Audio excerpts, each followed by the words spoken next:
With ceramics, a lot of different terms are thrown around in terms of what the material is, whether it's a paste or a putty type material, or it's a brushable or a thin film ceramic. And in this video, we're going to jump into the main difference aside from the obvious one and go through kind of where they're used and what you guys need to know on these. Hey guys, real quick, I do this to help you with your coatings, linings, and composite systems, whether you're working with another manufacturer, distributor, or a supplier. If you think this could help somebody that you know, please do share it with them. That way we can get the message out. Really appreciate it. Now let's get back to today's topic. So our two main types of ceramic, again, are our paste or our putties, and then our brushable or our thin film systems. And aside from the obvious, one is a paste, more like a peanut butter, and one being a brushable system, more like a paint that we're all familiar with, is where they're used. And one of the big things with this is a lot of people will use them interchangeably, and in some cases you can.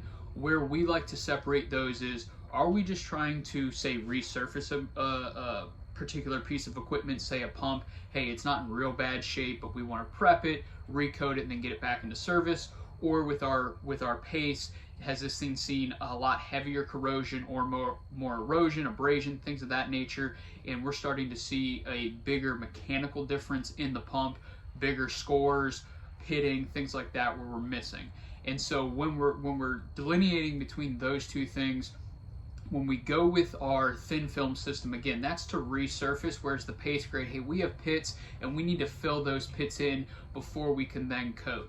If we're going to use a thin film system but we have real deep pits, then what will happen is when we coat that, we'll still have areas, think peaks and valleys, where that material, where the pump itself or the metal, whatever the substrate is actually poking through the coating, which is then just a corrosion point where that coating can then fail again, and then we have bigger issues. So if we're going down that path, we'll use a paste grade or a putty. Some people call it putty. To me, I think of putty something more moldable, which is why I like to use the word paste. Think of it like a peanut butter. You can still spread it, but it is going to be more contourable as compared to a putty.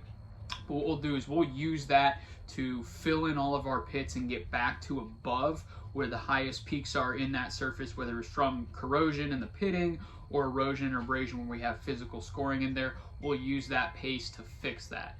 Then what we'll do is we'll evaluate, hey, do we need anything else on this? If the answer is yes, then we'll actually top coat that with our thin film or our brushable materials, and then we're good to go and it's back in service. So hope this cleared things up for you guys. I'm sure I'll make more videos on it going into more detail on each, but that's the two main, or the big main difference between the two on what we can do. So appreciate you guys. If you have any questions or comments, drop one down in the comments section. As always, Godspeed.